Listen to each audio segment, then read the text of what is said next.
Nós vamos ficar de pé, vamos ler a Bíblia. É 1 aos Coríntios, capítulo 11, verso 27, 28 e 29. Primeira carta de São Paulo aos Coríntios, capítulo 11, verso 27 ao 29. Paulo dizendo: portanto, qualquer que comer este pão, ou beber o cálice do Senhor indignamente, será culpado do corpo e do sangue do Senhor. Examine-se, pois, o homem a si mesmo, e assim coma deste pão e beba desse cálice. Porque o que come e bebe indignamente, come e bebe para a sua própria condenação, não discernindo o corpo do Senhor. A palavra discernir quer dizer diferenciar, saber diferenciar entre o certo e o errado. O corpo do Senhor é a palavra, é a igreja.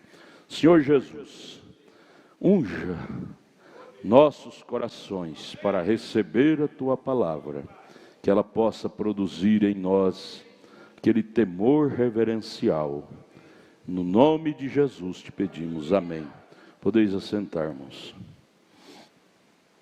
Na mensagem, o que é o Espírito Santo? Parágrafo 8, eu quero ler bem compassadamente nesta noite. O profeta diz: você sabe que cada igreja, se não tem uma doutrina, não é igreja? Cada igreja, se não tem uma doutrina, modo e regra de viver, não é uma igreja, é simplesmente uma instituição. Você tem que ter algo no qual crer firmemente, e alguns princípios que possa sustentar sua alma. E esta é a santa doutrina do Senhor. A nossa doutrina está centralizada na Bíblia Sagrada. A Bíblia é a nossa regra de viver. Ainda na mensagem do que é o Espírito Santo, eu vou ler vários parágrafos dela. Parágrafo 12, 13. O profeta fala do seu coração. Ele diz: durante essas 3 noites, ele estava pregando uma série. O que é o Espírito Santo, como recebê-lo e para que foi dado. Aí essa aqui é a primeira mensagem que ele pregou na primeira noite. Ele diz: durante essas 3 primeiras noites, não tomaremos um tema para pregar, mas traremos uma mensagem para ensinar a palavra de Deus. Pois eu não pediria que alguém fizesse alguma coisa que eu não estivesse disposto a fazer por mim mesmo. Esta semana tem sido um calvário completo para mim. Tenho estado a ponto de desmaiar, se assim pudéssemos dizê-lo, até o extremo em que quase tenho estado fora de mim. Porém, me tenho rendido ao Senhor completamente, com toda a minha vontade e com tudo que sei. Uma noite, como que à meia-noite, depois de haver estado acordado, orando e falando com o Senhor sobre um pequeno móvel, com 2 Bíblias abertas, em nossa sala, minha esposa e eu consagramos nossas vidas de novo a Deus para um serviço completo. Ele levantava de noite com a esposa para ler a Bíblia, para orar, para reconsagrar suas vidas para um serviço completo a Deus. Esse é nosso modelo, nosso irmão mais velho desta era. Ele deixou para nós essas pegadas, esses bons exemplos. Ali, à noite, com as Bíblias abertas no móvel na nossa sala, eu e minha esposa, ali rendemos nossas próprias vontades e tudo que somos. Ali rendemos todo pensamento negativo para servir ao Senhor Jesus. Que lar feliz, não? Que lar maravilhoso, que lar bonito. O casal se consagrando a Deus. Você quer ter um lar feliz? Faça assim também. Leia a Bíblia com a sua família, ore até derramar lágrimas. Ele, aqui na mensagem Discernindo o Corpo do Senhor, nós vamos ler daqui a pouco, ele fala aqui no parágrafo 12, no final do parágrafo 12, lendo essa escritura que lemos aqui em 1 Coríntios 11, ele teve uns versículos que ele embaraçou, leu errado, ele disse: é porque tenho derramado muitas lágrimas sobre esta Bíblia, e tem algumas páginas um pouco borradas, por isso que as letras ficam difíceis de entender. Tem derramado lágrimas ao ler a Bíblia, e às vezes borra as letras e fica difícil de eu entender o que está escrito. Coisa linda, ler a Bíblia e de repente começar a pingar lágrimas. Por quê? Porque aquilo te tocou, aquilo mexeu com a sua alma. Quando é que nós choramos, hein? É quando alguém fala mal de nós, pisa no nosso dedão, mexe com o nosso ego, choramos de raiva. O profeta não era assim, ele chorava quando lia a Bíblia e lembrava do que Jesus fez por ele no Calvário, e aquilo deixava ele com o coração mole, amolecido, e as lágrimas corriam teimosamente em sua face e borrava a Bíblia. E aqui nós estamos lendo: ele e sua esposa, altas horas da noite, com as Bíblias abertas na sala sobre um móvel, e ele reconsagrando sua vida, ele com a esposa, a Jesus. Oh, lar feliz, lar feliz, lar de amor. Você quer amar mais sua esposa? Veja como você está amando a Jesus. Você nunca vai amar ela mais do que você ama Jesus. Você quer amar mais seu marido? Veja como você está amando a Jesus. Você nunca vai amar ele mais do que você ama Jesus. Você quer renovar seu laço matrimonial? Renove primeiro com Jesus. E aí você vai ter base para renovar com a sua esposa, com o seu marido. Essas duas coisas correm paralelas. E aí rendemos todo pensamento negativo para servir ao Senhor Jesus. Eu espero que esta haja sido também a atitude sua. Falando para mim, para você. Espero que esta seja a atitude sua. Render totalmente ao Senhor. Aleluia, glória a Jesus Cristo. Amém. Jesus ajude a nós.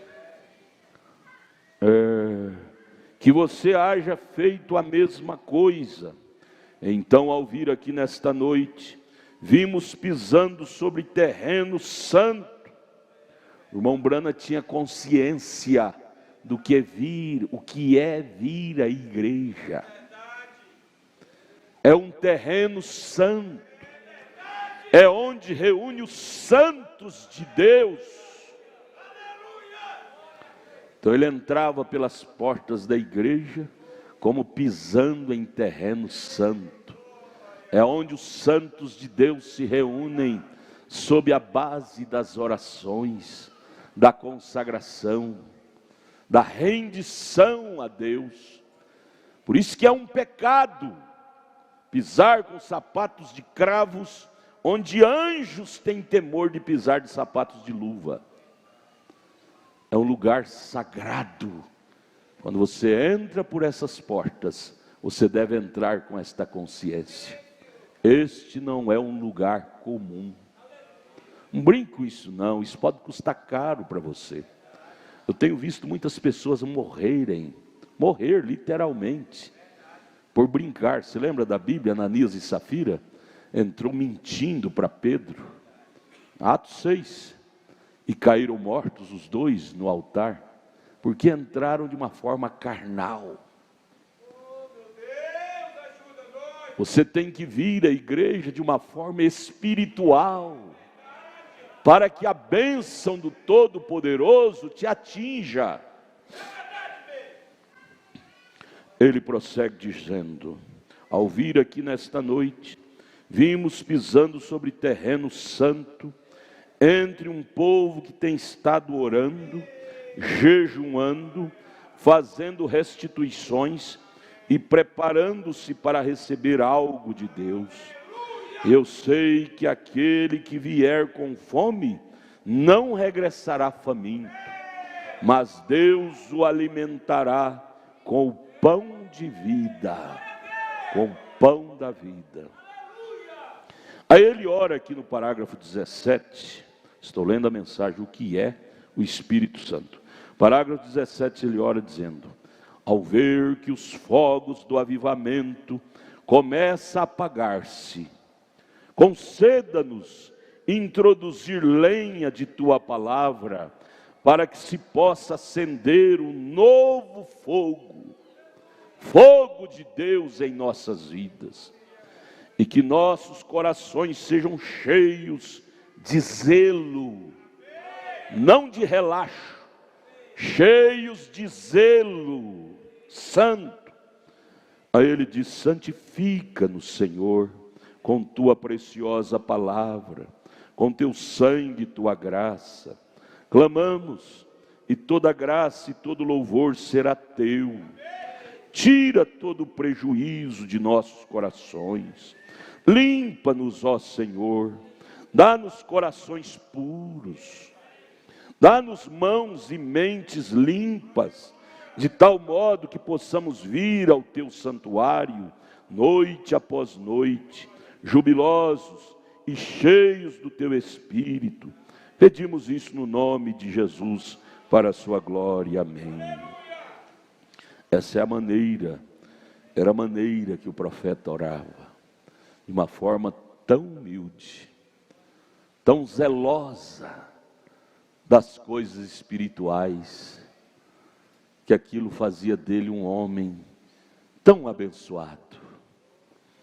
Aqui no parágrafo 22 ele diz assim, quando ele leu a Escritura, ia pregar sobre o tema, o que é o Espírito Santo.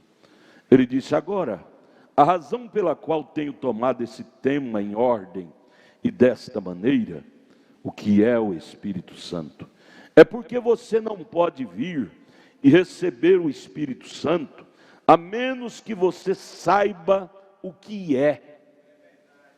Você não pode receber uma coisa sem você saber o que aquela coisa é, o que ela significa para você.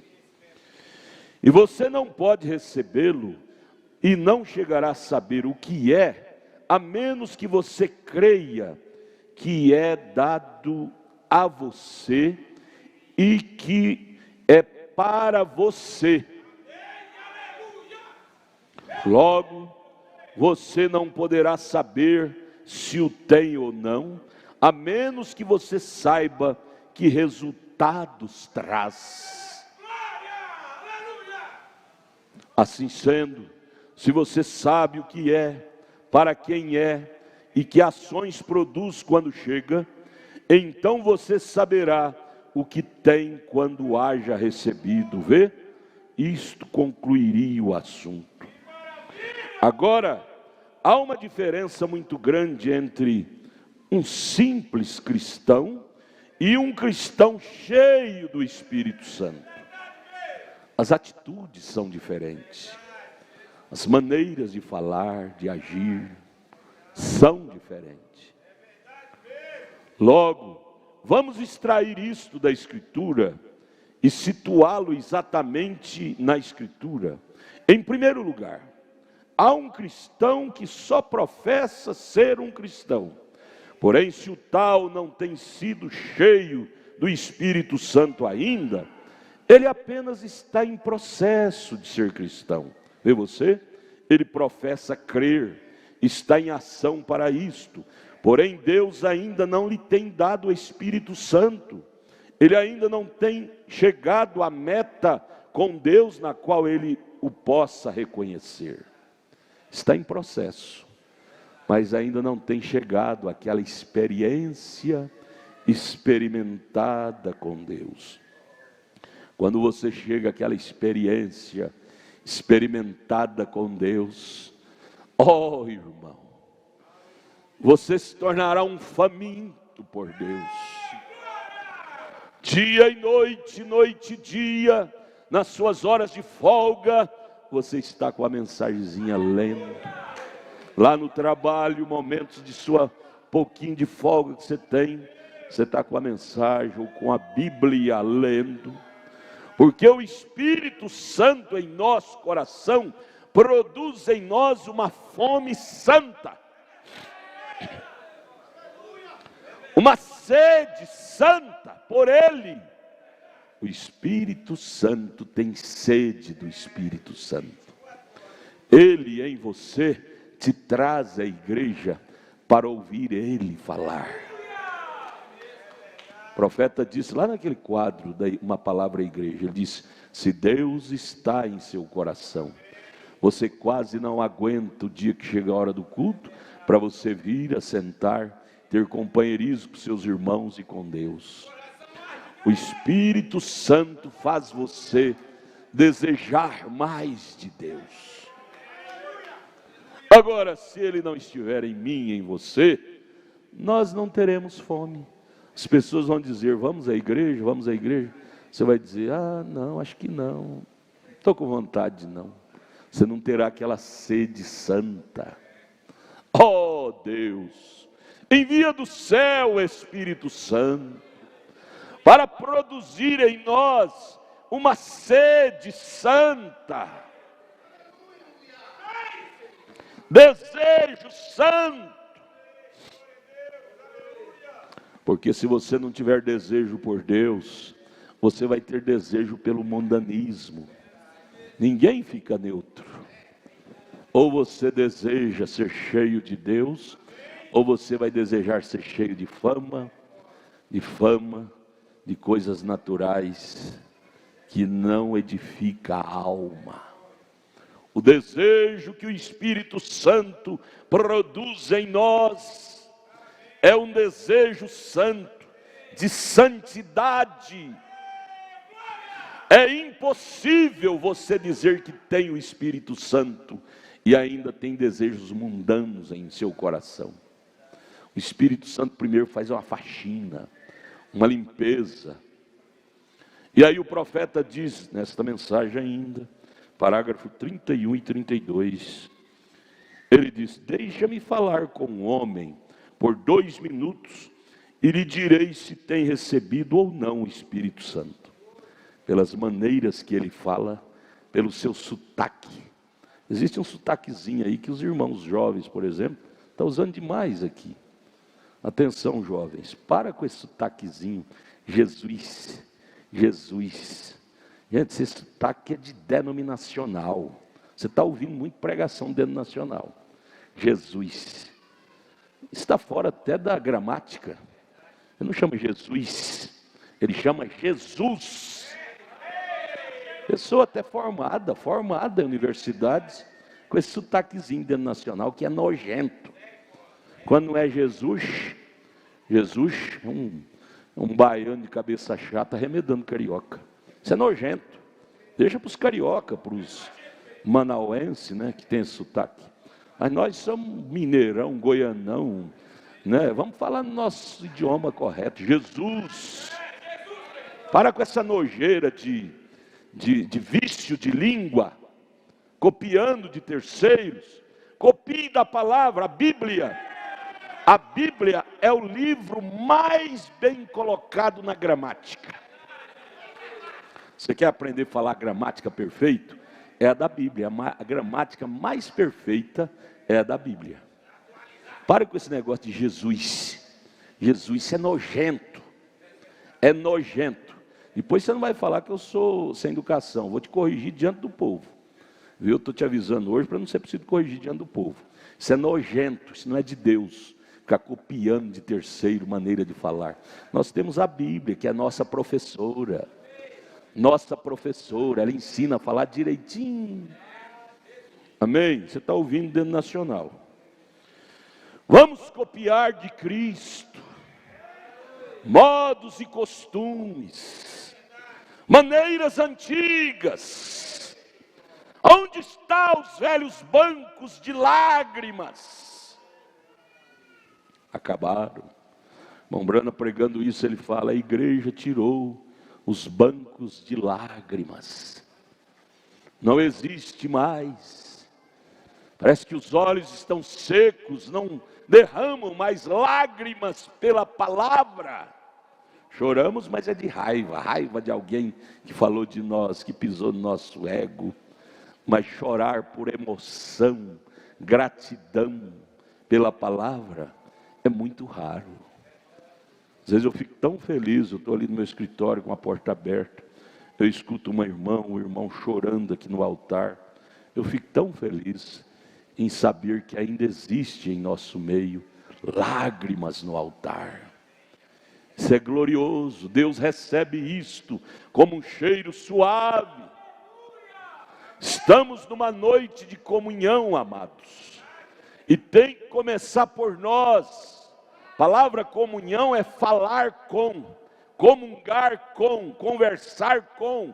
Nesse caso é com Deus.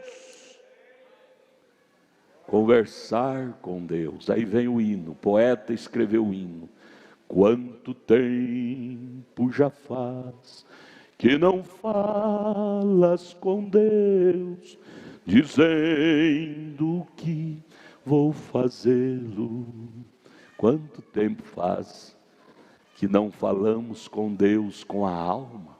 Às vezes falamos só com os lábios. Senhor, abençoa minha mãe e meu pai, e a mim também, eu vou dormir que estou cansado. Até logo, Deus, amanhã nós fala mais. Uma oração que não passa nem do teto. Deus quer ouvir a voz da alma. Deus está desejoso ouvir esta voz da alma. Tantos anos faz que Ele não ouve mais. A correria da vida tirou a oportunidade de Deus ouvir a nossa oração da alma. Correria atrás do vento. Já viu correr atrás do vento? Salomão fala isso em Eclesiastes. Correr atrás do vento. Você nunca pega ele. Você corre, ele voa. E a vida natural tem sido assim, correr atrás do vento. Corre e voa. Não adquiriu nada. Você tem que correr atrás da palavra de Deus. Essa sim nos dá bom retorno. Retorno sadio. Mas ele disse: deixa-me falar com um homem por 2 minutos, e lhe direi se tem recebido o Espírito Santo ou não. Quem tem o Espírito Santo capta quem tem e quem não tem, através de uma conversa de 2 minutos. Aí eu fico pensando, como é que essa moça namora com esse rapaz, incrédulo, tanto tempo conversa para lá para cá e não descobriu o Espírito que está nele ainda, não discerniu. Esse moço namora com essa moça incrédula e ainda não discerniu o espírito dela. Depois casa, vai dizer: fui surpreendido, ele não é o que eu pensava ser. Aí separa. Gente, a hora de descobrir é antes do casamento. Você tem que discernir o espírito dela, o espírito dele. Deixa-me falar com um homem por 2 minutos, e lhe direi se tem recebido o Espírito Santo ou não. Companheirismo. Que graça tem um companheirismo com a pessoa que não tem o Espírito Santo? Ser amigo social é uma coisa. Você trabalha naquela empresa, não tem jeito de você ser um pássaro raro. Você tem que ser amigo social com todos. Um patrão, um colega de trabalho. Mas companheiro é diferente de ser amigo. Companheiro é remar no mesmo barco, no mesmo rumo. O espírito cristão não associa, ele não dá conta de associar com o espírito não cristão. É igual misturar a água com óleo. Você já tentou? Nunca mistura. Joga o óleo lá que ele boia. Não mistura. Assim é o Espírito Santo com o Espírito não cristão. Não tem liga para unir. Veja, assim é você também. Isto nos separa. Há uma marca, é um sinal, ou é uma marca. O Espírito Santo é uma marca, é um sinal. O Espírito Santo é um sinal. Qualquer menino que recusava ser circuncidado no Antigo Testamento, qual era uma sombra do Espírito Santo, era cortado do meio do povo. Se recusava a ser circuncidado, o tal não podia ter companheirismo com o resto da congregação. Isso era lá em Israel. E a circuncisão lá é o tipo do batismo com o Espírito Santo aqui. Era eliminar o carnal, o excedente. Agora, ilustremos isto com o dia de hoje. Uma pessoa que recusa receber o batismo do Espírito Santo hoje, não pode ter companheirismo com aqueles que têm recebido. Você simplesmente não pode fazer. Você tem que ser da mesma natureza. Pássaros da mesma plumagem gostam de voar juntos. Minha mãe costumava dizer: aves da mesma plumagem sempre se juntam. Bem, é um antigo provérbio, porém é muito verdadeiro. Não vemos as pombas e os corvos tendo mútuo companheirismo. Às vezes você pode ver um corvo comer milho com as pombas no quintal, mas você nunca vai ver uma pomba comendo carniça com os urubus. Não. Suas dietas são diferentes. Assim sucede entre o mundo e um cristão que tem sido circuncidado pelo Espírito Santo, o qual significa que a carne tem sido cortada de você. O carnal é a circuncisão. A circuncisão só podia ser feita no varão, porém se a mulher era casada com o homem, ela era parte dele nisto. Ela era circuncidada nele. Aleluia, glória a Jesus. Jesus é maravilhoso. Eu amo, porque Ele primeiro me amou. Agora aqui no parágrafo 69 e 70, o profeta dá um puxão de orelha. Observe, tudo a seu derredor hoje para comprová-lo. Esquadrinhe e veja se estamos ou não nesse dia. Ele está falando da profecia de Isaías, capítulo 8, verso 28, que diz: porque todas as mesas estão cheias de vômito e de imundície, não há nenhum lugar limpo. E aí o profeta comentando diz: esquadrinhe e veja se estamos ou não nesse dia. Se observa que as pessoas vão à ceia do Senhor, e a primeira coisa que vemos na linha material é que toma um pedaço de pão leviano, pão de padaria, talvez uma bolacha de soda, e a quebram e tomam dizendo que é comunhão, quando esse pão está suposto a ser feito por mãos cheias do Espírito Santo e com um pão sem fermento. Cristo não é sujo nem imundo, isto representa Ele. Pão e o vinho não é suco de uva. Outra coisa, dão a comunhão a gente que bebe, que mente, que rouba, que fuma. Se você ainda fuma, você não deve tomar a comunhão não. Você está tomando maldição para você. É o que lemos aqui em Coríntios 11, 27 ao 29. Que masca fumo ou que comete qualquer ato, basta que pertença à igreja, já pode tomar a comunhão. Não, você não pode tomar a comunhão só porque você pertence à igreja. Você só pode tomar a comunhão quando você pertencer a Cristo. Com a experiência experimentada, aí sim é seu direito. Longe seja, se algum homem chega a tomar a Santa Ceia, quando aqui nós a estamos tomando, está respirando e tomando condenação para si mesmo, não discernindo o corpo do Senhor. Se o tal não está vivendo uma vida digna, que se aparte dela E se você não a toma, como diz a Bíblia, com isto mostra em sua consciência que é culpado da morte de Jesus. Jesus disse isso: aquele que não come dela não tem parte comigo. Todas as mesas estão cheias de sujeira, não há lugar limpo. Deus falando em Isaías 8, 28. Que Deus nos ajude, irmãos, ter mais sinceridade.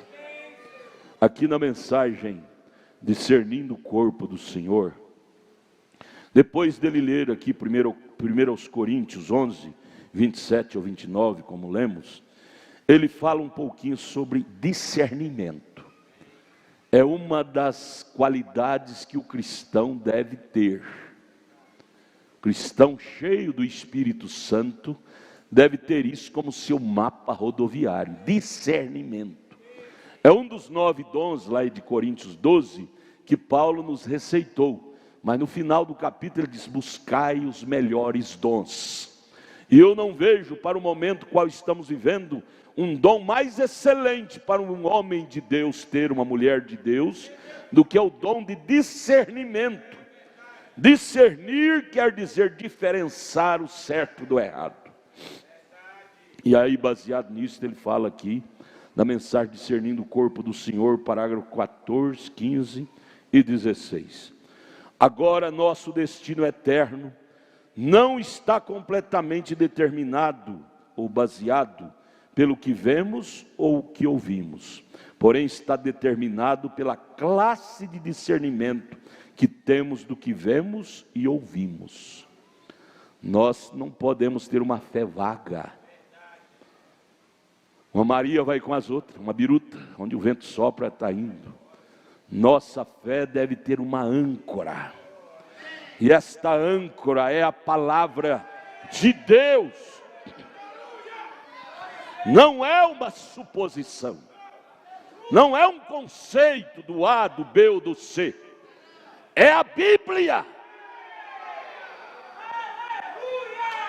Quanto mais cheio do Espírito Santo você for, mais tendencioso para a Bíblia você será. Você amará a palavra de Deus. Paulo não estava disputando com os coríntios como eles por haver tomado a comunhão. Não era o ato de tomar a comunhão. O ato deles estava bem, tomar a comunhão. Porém, seu discernimento é que estava errado. O tomar a ceia do Senhor é um mandamento do Senhor. Porém, tomá-la indignamente, não discernindo o corpo do Senhor, a palavra, é onde está o erro. Esses cristãos aqui de Coríntios estavam tomando a comunhão e não estavam vivendo a vida cristã. Por isso que Paulo escreveu Coríntios 11. O cristianismo é uma experiência e uma vida. Ô irmão, isso é forte, isso é profundo, isso é verdadeiro. Devemos nos curvar a isso. Curvar a isso, dizer: Deus, isso é a pura verdade. Isso é a pura verdade. E esses cristãos aqui de Coríntios estavam vivendo qualquer classe de vida, dando mau exemplo de sua profissão de fé. E Paulo disse: por isto há entre vós muitos fracos e doentes, e muitos que dormem. Isto é, que estão mortos por não haver discernido o corpo do Senhor, fazendo as coisas de qualquer maneira, vivendo vida imunda lá fora, e chega aqui na ceia, passa na fila e toma da comunhão. Você está tomando juízo para você. Assim estavam os crentes lá de Corinto. Paulo estava repreendendo. No 16 o profeta disse: e nós que nos chamamos cristãos, não temos o direito de tomar a comunhão, a menos que estejamos vivendo acima da reprovação do mundo, acima da vida que o mundo vive. não temos nenhum direito. A comunhão é para aqueles que estão vivendo justamente como exemplo do cristianismo. Vamos dizer: Senhor, me ajude, tenha misericórdia de mim. Eu preciso de um batismo maior desta vida cristã em mim. Compra, não paga, pega emprestado, não devolve, dá jacosada aqui, jacosada ali, negócios errados aqui, ali. Que autoridade nós temos de vir tomar a ceia? Que ao vir aqui nós estamos testificando que temos vivido a vida cristã, pelo menos lutado para viver. Devemos ter mais sensibilidade da nossa vinda à mesa do Senhor. Isso aqui não pode ser um mero costume, gente. Isso aqui é um ato de fé, de comunhão, de testificação, que naquilo que podemos, temos lutado para viver o cristianismo. A pior coisa que há no mundo é uma pessoa que trata de personificar algo. E há muito disto no mundo hoje. Personificadores. Senhor, eu não quero ser um personificador. Se existe uma vida real, por que eu vou tratar de viver uma vida irreal? Senhor, livra-me disto. Me ajude a ser honesto com a minha fé, com a minha profissão de fé. Não é só o que fazemos neste dia, somos culpados do mesmo crime pelo qual Paulo estava repreendendo a igreja de Corinto, por tratar de fazer algo que o Senhor tinha mandado, e eles não estavam fazendo as coisas sem discernir o corpo do Senhor, sem separar o certo do errado. Você tem que ter esse discernimento, saber o que é certo e o que é errado. Até quando você vai levando a vida, como eles dizem, empurrando com a barriga, misturando as coisas? Preto é preto, branco é branco. Não vamos admitir em nós, pelo menos ter a humildade, porque o que Deus vai nos julgar não é propriamente pelo que nós fazemos, mas é pelo que nós cremos. Nós devemos pelo menos ter a humildade de chegar para Jesus como um gim, dizer: Jesus, eu não presto, eu não valho nada, não valho nada. Porém, Jesus, tu conheces meu coração, tu sabes que o meu maior desejo é ser um cristão. Sabes que eu tenho lutado com tudo que posso para viver o cristianismo. Livra-me de ser um personificador, como Judas Iscariotes personificou até o último dia. Me faça um crente verdadeiro, como Jim. O Jim vivia uma vida atrapalhada, mas no seu íntimo ele vinha no altar e orava e dizia: Deus, tenha misericórdia do Jim. Aqui está o Jim. Em outras palavras, muda este Jim. Em outras palavras, ele estava dizendo com aquilo: Senhor, eu não concordo com a vida desordenada que o Jim vive. Você tem que ser sincero. Deus honra a sinceridade. Ele honrou a sinceridade do Jim. Senhor, eu sou o Jim, mas eu não concordo com essa vida desordenada que o Jim leva de jeito nenhum. Muda o Jim, Jesus. Aí você cita seu nome, aí você coloca seu nome. Muda, muda, Jesus, muda, muda. O que você tem que fazer não é sair da igreja. Muitas pessoas, ao sentir fracos na fé, a primeira coisa que faz é sair da igreja. Essa é uma decisão muito estúpida que você está fazendo contra a sua alma. Sua alma vai te cobrar caro naquele dia. O que você tem que fazer é sair do mundo, sair do pecado, sair dos maus hábitos, sair da vida mesquinha. Você tem que tratar é sair disso, não sair da igreja. Hoje troca-se de igreja como se troca de roupa. tem demais, tem, cada esquina tem uma. Essa não é atitude cristã. Você nunca consertará a sua vida trocando de mulher, trocando de marido, mudando de cidade, mudando de lugar. Não, você consertará a sua vida encarando Deus face a face, como Moisés encarou lá no monte. Ele saiu dali diferente. 5 minutos que ele permaneceu ali diante do monte, fumegando, foi o suficiente para mudar muitos anos de vida que ele havia tido. 5 minutos na presença de Deus, com lágrimas da alma, muda a sua alma. O ladrão da direita não precisou nem de 5 minutos. O ladrão da direita, acho que foi uns 30 segundos. Lembra-te de mim quando entrares no teu paraíso. Aquilo saiu das entranhas da alma dele. E ali foi o suficiente para Jesus voltar para ele e dizer: hoje mesmo estarás comigo no meu paraíso. Uma palavra de fé, partida do âmago da alma, é o suficiente para mudar o roteiro de nossa vida. Deus quer ouvir a sua alma, irmão.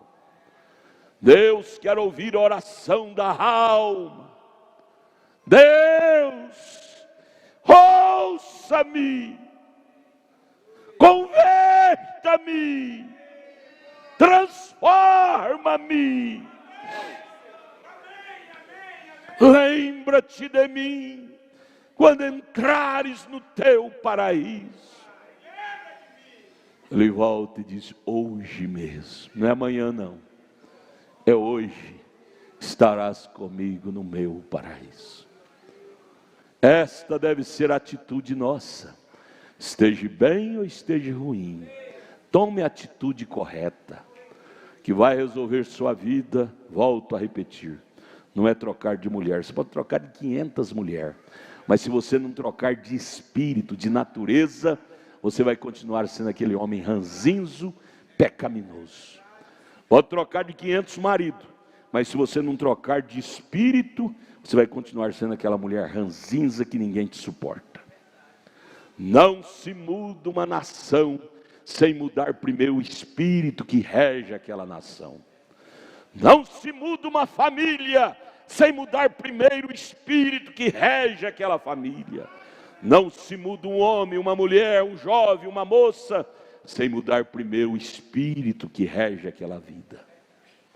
O que precisamos então, concluindo, é uma mudança de natureza. São João 3,3. Necessário te é nascer de novo. Mas nós temos medo de encarar isto.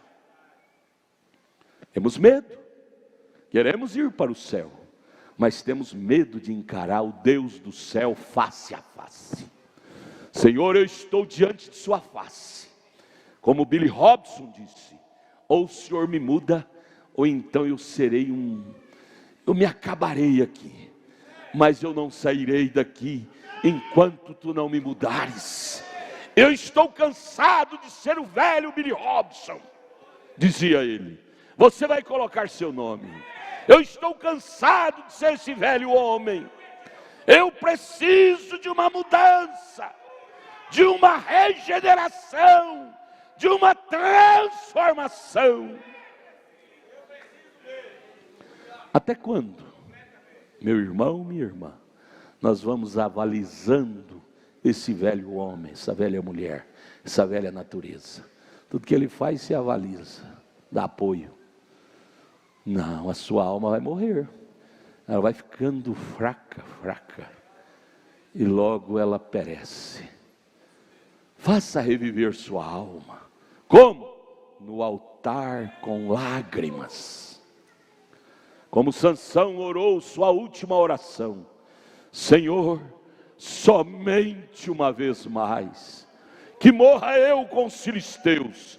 Mas não importa, o importante importante é o Senhor me vingar disso. Sansão estava disposto a pagar o preço, ainda que custasse sua vida. Você está? Nós estamos? Vamos deixar de ser meros alisador de bancos. Vamos ser cristão de verdade, de fato. Não vamos nos enganar a nós mesmos. A sua alma não tem jeito de você enganar. Terminando, ele disse: a igreja de Corinto, por tratar de fazer algo que o Senhor tinha mandado para não fazer, eles estavam fazendo sem discernir o corpo do Senhor.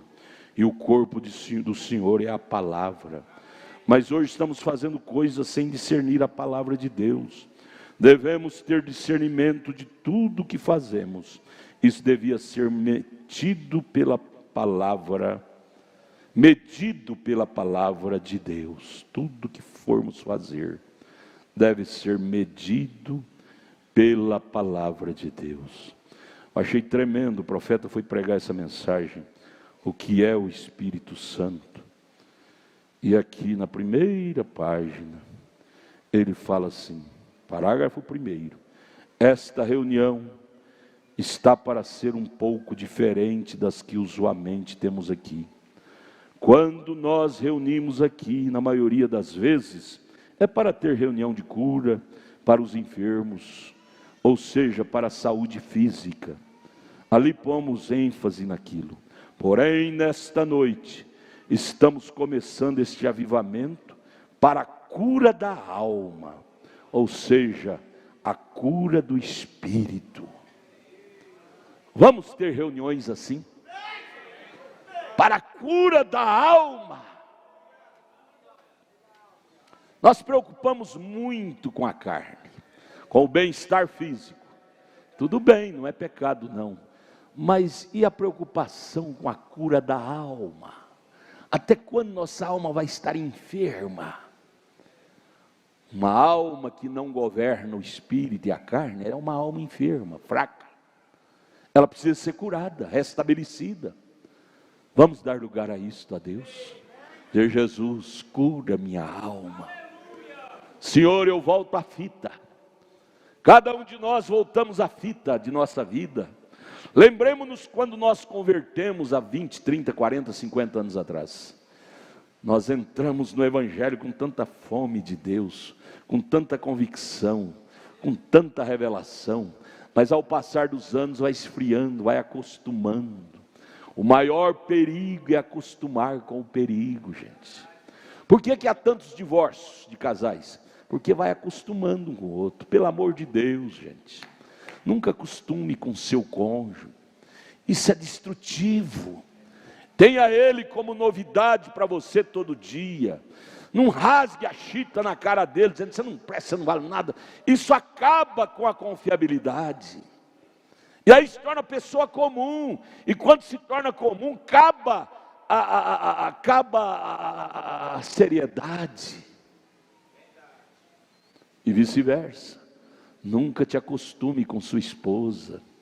Tenha ela como uma pessoa especial. Quando o casamento se torna uma coisa comum, acaba a preciosidade do casamento. Acaba. E assim é com Deus. Quando vir a igreja se torna um hábito comum para nós, acaba com a preciosidade da alma. Se torna uma coisa natural. Eu vou à igreja. Muitos vêm até mascando chiclete, mulher vem pelada quase semi-vestida, na casa de Deus, e às vezes quer subir até no púlpito pregar. Isso é uma falta de respeito para com a santidade de Deus. Estamos pisando em terreno santo. Ai de nós, de fazer imundo esse lugar santo. Tenha misericórdia de nós, Jesus.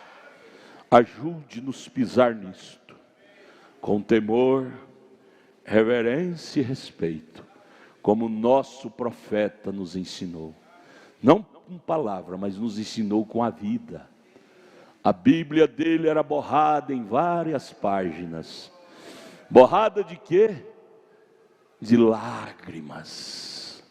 Quando ele a lia, aquilo mexia tanto com a alma dele, que as lágrimas pingavam em cima da Bíblia. Oh Deus, são coisas que mexem com a gente. Você se torna um apaixonado por Deus. Você lembra quando você foi casar com a sua esposa, sua noiva? Era aquele amor. Você ouvia a voz dela assim, oh, minha alma alivia quando eu ouço a voz dela.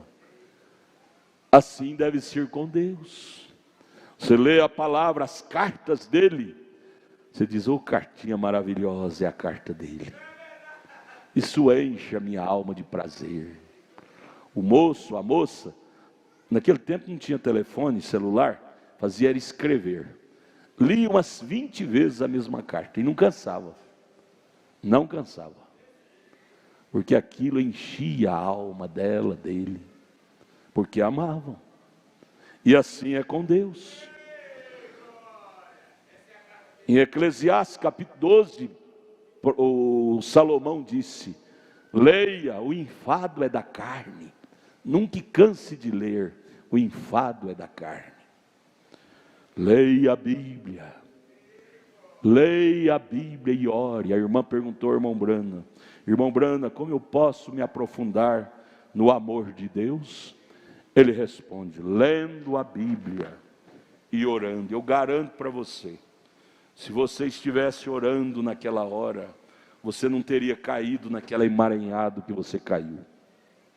Você estivesse orando, lendo a Bíblia, seu espírito estaria forte. Você não diria sim para aquela armadilha do diabo. Se Eva estivesse no Espírito de Deus, ela não teria aquele namorisco com a serpente lá no Éden, em Gênesis capítulo 3. A vida de oração, a vida de comunhão com Deus, nos imuniza de muitos males, nos poupa de muitas quedas, de muitos transtornos, de muitas desgraças. Mas a vida sem oração, sem ler a palavra, nós caímos à toa por qualquer coisinha. Nós nos envolveremos com qualquer coisinha errada, porque estaremos desimunizados. Não deixe sua alma assim, ame mais a sua alma. Como amar? É dando alimento para ela.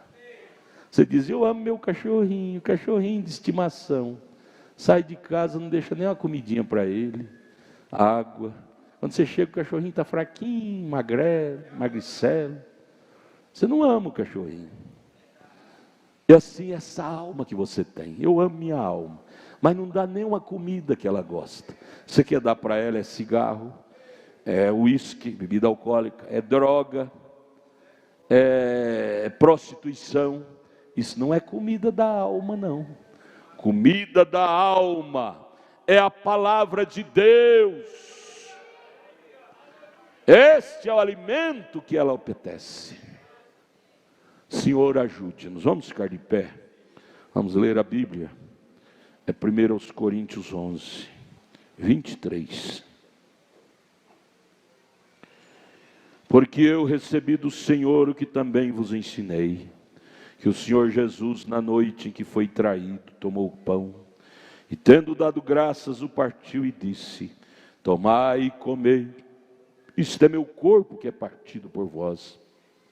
Fazei isto, lembrando de mim, em memória quer dizer lembrando. Semelhantemente também depois de cear, tomou o cálice, dizendo, este cálice é o novo testamento no meu sangue. Fazei isso todas as vezes que beberdes em memória de mim. Porque todas as vezes que comer esse pão e beber esse cálice, anunciais a morte do Senhor até que venha. Portanto, qualquer que comer esse pão, ou beber o cálice do Senhor indignamente, será culpado do corpo e do sangue do Senhor. Por isto, examine-se, pois, o homem a si mesmo, e assim coma deste pão e beba desse cálice. Porque o que come e bebe indignamente, come e bebe para a sua própria condenação. Tem misericórdia de nós, Jesus. não discernindo o corpo do Senhor. Por causa disso, há entre vós muitos fracos e doentes, e muitos que dormem, mortos espiritualmente. Porque se nós nos julgássemos a nós mesmos com a palavra, não seríamos julgados lá no mundo, no trono branco. Mas quando somos julgados, somos repreendidos pelo Senhor agora, pela palavra, para não sermos condenados com o mundo lá no trono branco. Deus, ajude-nos a ser julgado pela palavra hoje e amar esse julgamento. Para que viemos à igreja? Para sermos julgados pela palavra. São João, capítulo 13, Evangelho de São João, capítulo 13, vamos ler para o lava-pés. Verso 4 e 5. Levantou-se Jesus da ceia, não é? Tirou os vestidos, o vestido é as vestes de fora. Tomando uma toalha, cingiu-se. Você vai lavar os pés, você deve cingir com uma toalha. Depois deitou água numa bacia e começou a lavar os pés aos discípulos e a enxugar-los com a toalha com que estava cingido. Agora verso 12 a seguir.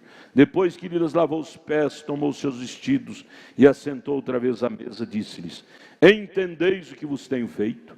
Vós me chamais mestre e senhor, e dizeis bem, porque eu sou. Ora, se eu, senhor e mestre, vos lavei os pés, vós deveis também lavar os pés uns aos outros. Fique fora disso não. Não fiques fora dos mandamentos de Deus.